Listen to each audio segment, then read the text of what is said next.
February 23, 2005 was the last day in the ordinary, carefree life of Jessica Lunsford, a 9-year-old girl whose fate would soon shock the entire country. Her day went by seemingly unremarkable. After class, she returned home where she was greeted by her father, Mark, and her grandmother, with whom she lived. Her mother, Angela Bryant, lived separately but was also actively involved in her daughter's life. Like many girls her age, Jessica loved playing outside, spending time with friends and doing school projects. Her hobbies included swimming, playing with animals, and listening to music. She was bright and cheerful, and her classmates and teachers described her as a kind and helpful child. On the evening of February 23rd, Jessica returned home and after dinner sat down to do her homework.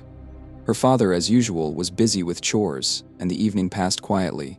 Jessica promised to go to bed on time, as she had to go to school the next day. The evening passed in the usual family atmosphere. No one could have guessed that tragedy lay ahead of them. Finally, around 9 p.m., Jessica went to her bedroom. She lay in bed, wrapped in her favorite pink blanket with cartoon characters on it.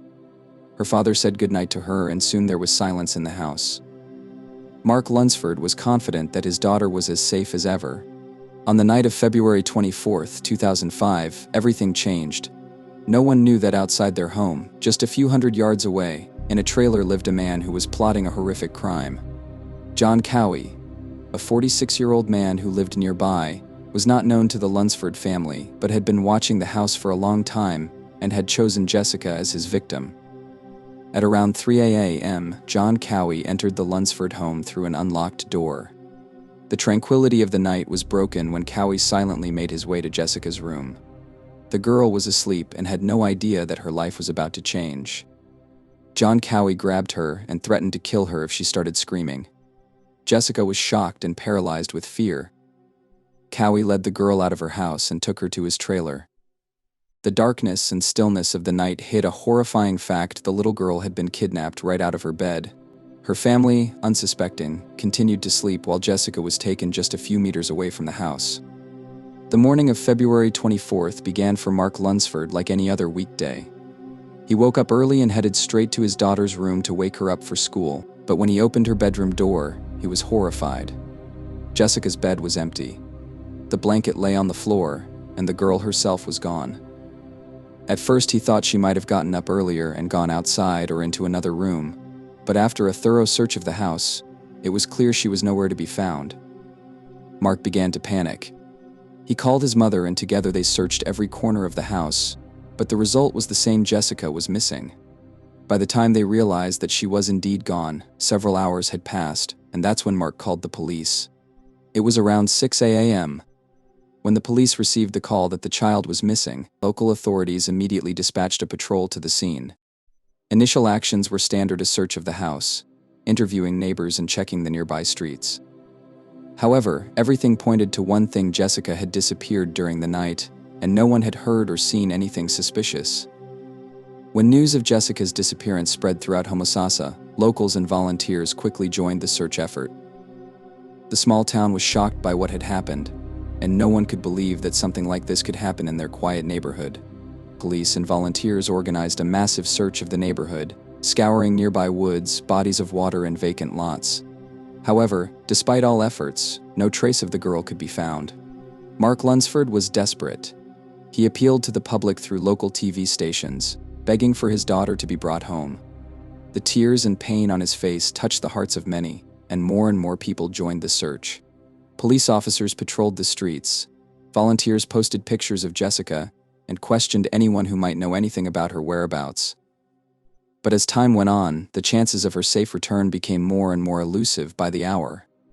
In the first 24 hours since her disappearance, not a single piece of evidence had been found that could shed any light on what had happened that night.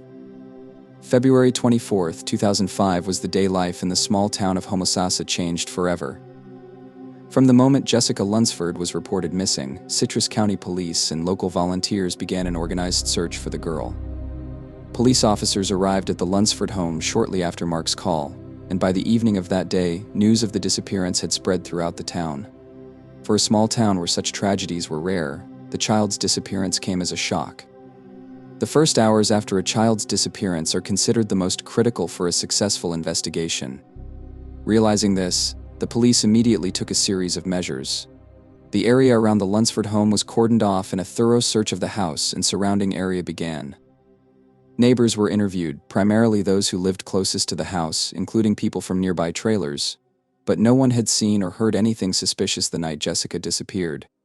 Nearby wooded areas and bodies of water were also searched, but all to no avail. The first few days of the search were the most intense. Volunteers and police officers scoured the area, combing every scrap of land in the hope of finding any clue. However, despite the efforts, no obvious traces, clues, or signs of what happened to the girl could be found. Initially, police were unable to find direct evidence pointing to a kidnapping. There were no signs of forced entry or struggle in the house, and there were no obvious signs that Jessica might have been taken away by force. Amid the lack of evidence, speculation began that the girl may have left the house on her own, although Mark Lunsford insisted his daughter would never leave without warning. However, the investigation ran into difficulties from the start. Time was running out and the police had no meaningful leads. Officers checked nearby homes and trailers, interviewed locals, but each time they ran into a blank wall. There were no clear suspects, and the lack of evidence made it difficult to build a version of what had happened. In addition, neither the police nor the residents immediately suspected John Cowie, despite his dark past and criminal history. He lived nearby, but no one connected him to Jessica's disappearance in the early stages of the investigation. It was a significant mistake that later proved fatal. With each day since Jessica's disappearance, the atmosphere in Homosassa became more and more tense. The locals, who were used to a calm and measured life, were frightened and worried. Many families stepped up security measures. Parents began keeping their children closer to home, forbidding them to play in the streets without adult supervision. Schools put extra precautions in place to ensure the safety of students. News of the kidnapping quickly spread across the media. Television reports drew not only local attention, but national attention. Jessica's disappearance became a central topic of discussion, and images of her face with a plea for help and police phone numbers were distributed throughout Florida. Locals joined in the search, hoping for a miracle. Posters with Jessica's picture were hung on every corner and her name was on the news every day. The futile search and lack of concrete evidence caused the family and locals deep anxiety. Mark Lunsford and his family were shocked by what had happened. Mark was constantly interviewed by journalists asking for help in finding his daughter. He desperately pleaded for anyone who might know something to respond and help find Jessica.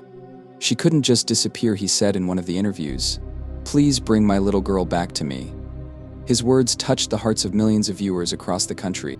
Despite the lack of clear evidence, police continued to look for any clues that might lead to a solution. Amid the panic and general shock at what was happening, the first theories emerged that the girl might have been kidnapped. The Lunsford family did not believe Jessica could have left the house on her own, and police began to focus on the abduction theory. On the third day after the disappearance, they began questioning people who might have known anything about what happened that night in Homosassa. Police checked all registered sex offenders in the area. John Cowie was among them. He was registered as a sex offender under state law after being convicted of child molestation in the past. However, in his first interrogation, Cowie managed to convince police that he had nothing to do with Jessica's disappearance. This was the moment when the police made their first serious mistake. John Cowie, who was interviewed by police on the third day of the investigation, lived in a trailer just a few hundred feet from the Lunsford home. He was a man with a dark past who had remained on law enforcement's radar for years. His history included numerous arrests for sex offenses, and he was ordered to stay away from places where children might be. Despite this, he lived near the Lunsford family. When first questioned, Cowie appeared calm and confident. He stated that he had not seen or heard anything suspicious on the night of Jessica's disappearance, and the police, having no hard evidence against him at the time, decided not to give him special attention. This episode was one of the most tragic moments in the investigation. If the police had paid more attention to Cowie at the time and checked him thoroughly, perhaps the girl could have been saved. Meanwhile, Cowie was hiding Jessica in his trailer, just a few meters from her own home. John couldn't keep her there undetected for long, and every day when the police and volunteers scoured the neighborhood, they were literally on the doorstep of where the girl was confined. However, no one suspected that Jessica was so close. The search continued, but time played against the Lunsford family and the police officers. With each day that passed since the girl's disappearance, the chances of finding her alive became slimmer and slimmer. Police deployed dog handlers, Helicopters and divers to check the water bodies, but the results were still nil. No traces, clues, or other signs that could indicate the girl's whereabouts were found. A week after Jessica Lunsford's disappearance, tension was in the air. The local community continued to support the family by participating in the search, but with each passing day, hope for the girl's safe return was fading. The sense of helplessness grew, and the fear that Homosassa might be home to a criminal grew. At this point, federal agencies began to become involved in the investigation. The FBI joined the search, and more detailed profiles of the potential kidnapper were compiled. But as in the days before, no clues emerged, and the perpetrator holding Jessica captive remained at large. John Evangelist Cowie, a man who has become synonymous with horror and tragedy, was born on September 13, 1956. By the time Jessica Lunsford was kidnapped, his name was already on the list of registered sex offenders. Cowie was convicted of child molestation in 1991. Although his crimes were serious, he served a relatively light sentence and, upon release, returned to society, continuing to live almost invisibly. He lived in a trailer with his sister and her children, located just a few hundred feet from the Lunsford family home. The neighborhood was one of the poorer corners of Homosassa, where life flowed slowly and monotonously. John seemed an ordinary, unremarkable man, and no one suspected that behind the quiet exterior lurked a dangerous predator. Cowie, with his criminal history, had long remained in the shadows. His calm demeanor and ability to manipulate others allowed him to remain unnoticed even in a small community where everyone knew each other. However, his criminal tendencies did not disappear. He began following Jessica Lunsford, knowing that the girl lived very close by.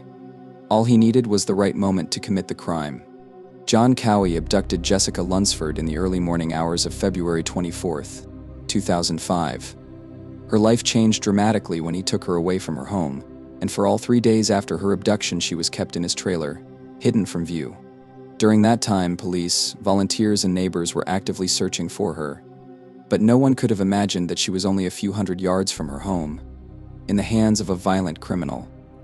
Cowie hid Jessica in his trailer, forcing her into a closet whenever any of his family went inside. He threatened the girl that he would kill her if she tried to call for help or escape. Jessica was isolated from the outside world, her mind gradually sinking into despair. She realized that her life depended entirely on Cowie, a man who had no intention of letting her go. At this time, the police continued their search, but without success.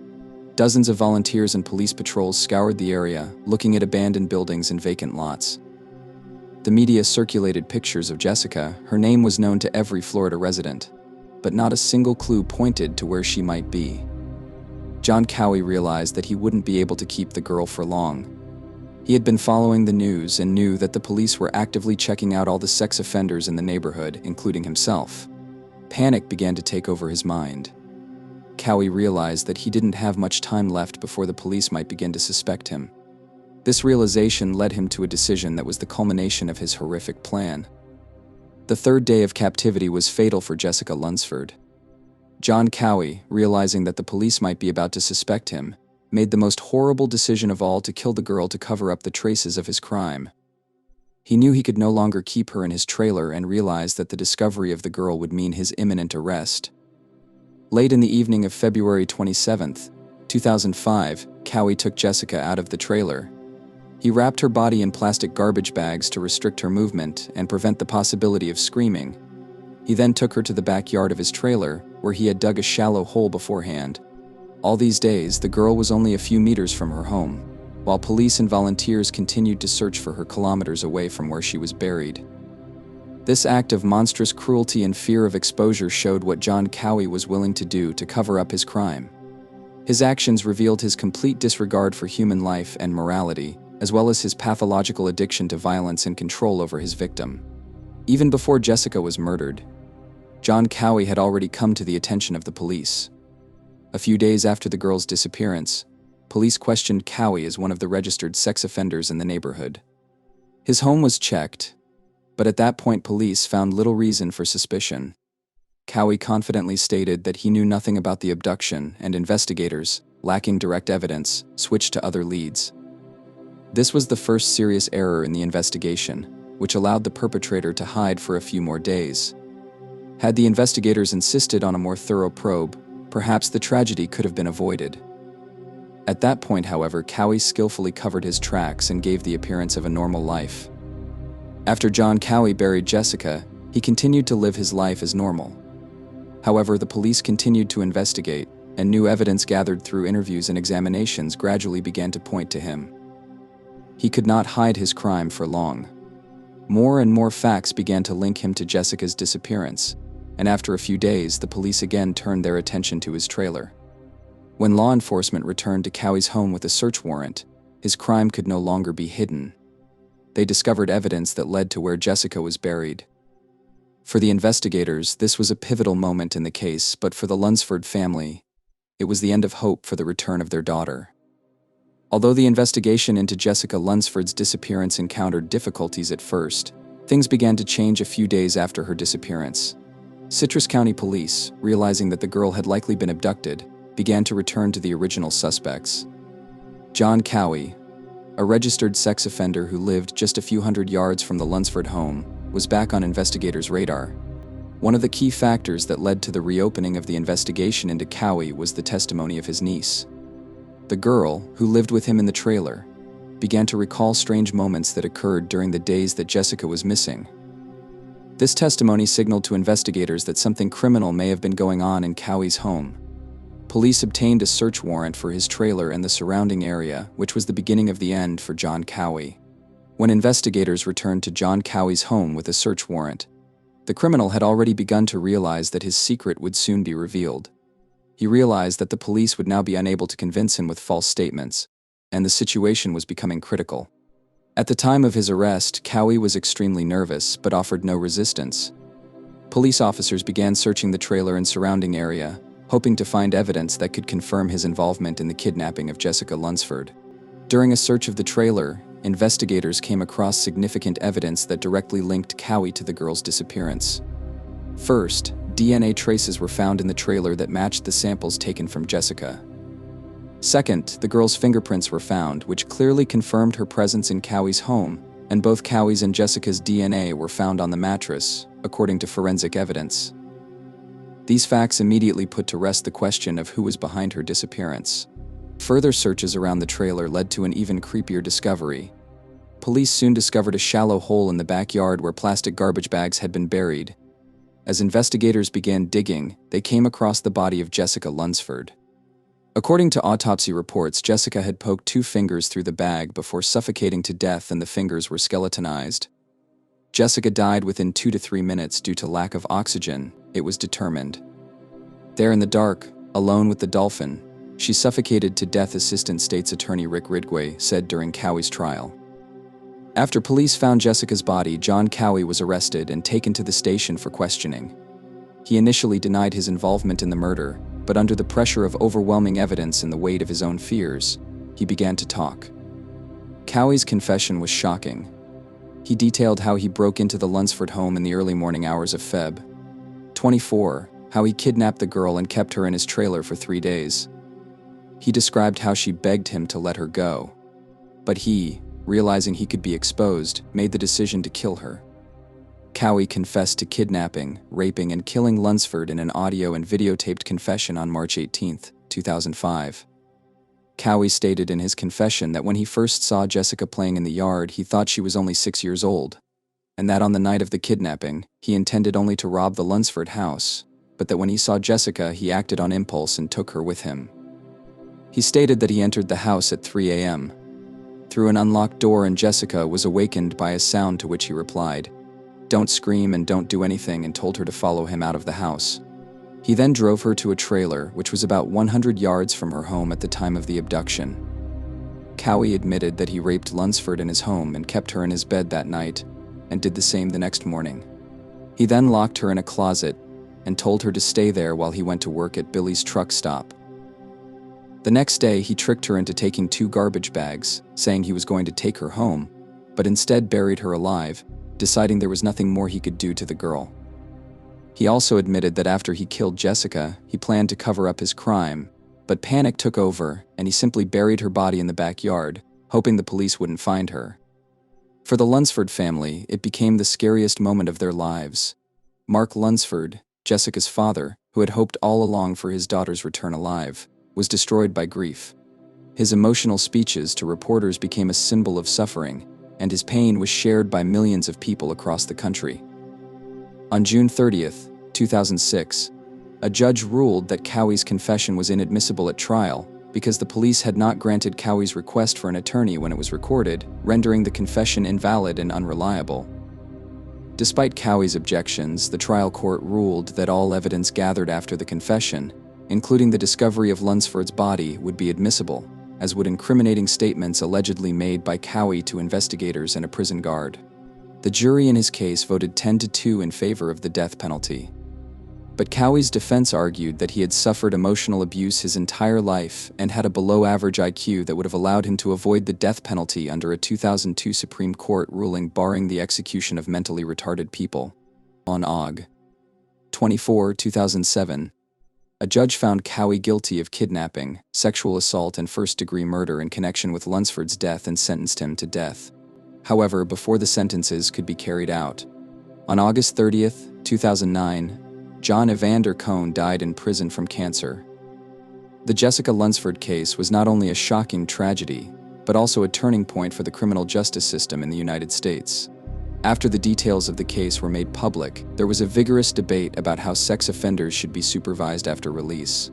Increased penalties and stricter supervision of such offenders became a particularly hot topic. One of the key changes was the so-called Jessica's Law, which was passed in a number of states, including Florida, after the case. This law provided harsher measures for offenders convicted of sex offenses against children.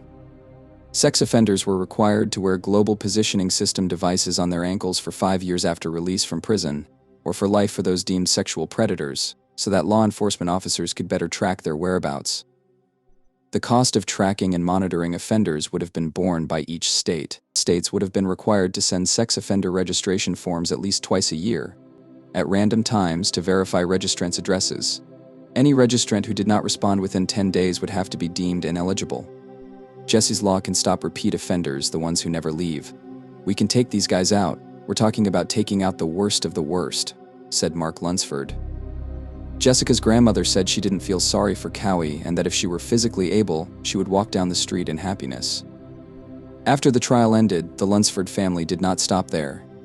Jessica's father, Mark Lunsford, became an active campaigner for tougher legislation and increased supervision of sex offenders.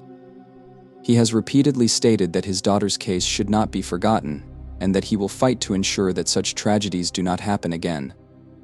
Mark Lunsford has become the face of public campaigning for reforms to the criminal laws relating to sex offenders. He gave interviews, appeared on television, and met with politicians, calling for reforms so that other children would not be victimized by criminals like John Cowie. For the Lunsford family, the loss of Jessica was an unspeakable tragedy. But their efforts to change the justice system have become an important part of their daughter's legacy, and Jessica's Law has become a symbol of the fight to keep children safe across the country. Jessica Lunsford's tragedy not only shocked her family and local community, but was an important turning point for the entire country. Her brutal kidnapping and murder sparked a wave of public outrage and led to the passage of Jessica's Law, which increased control over sex offenders and introduced lifetime supervision. The law came to symbolize the fight for the safety of children and society's efforts to prevent similar crimes in the future. Mark Lunsford, Jessica's father, fought vigorously for these changes, seeking to do what he could to ensure that his daughter's memory would help protect other children. Jessica's memory lives on not only in the hearts of her loved ones, but also in the laws designed to protect the most defenseless.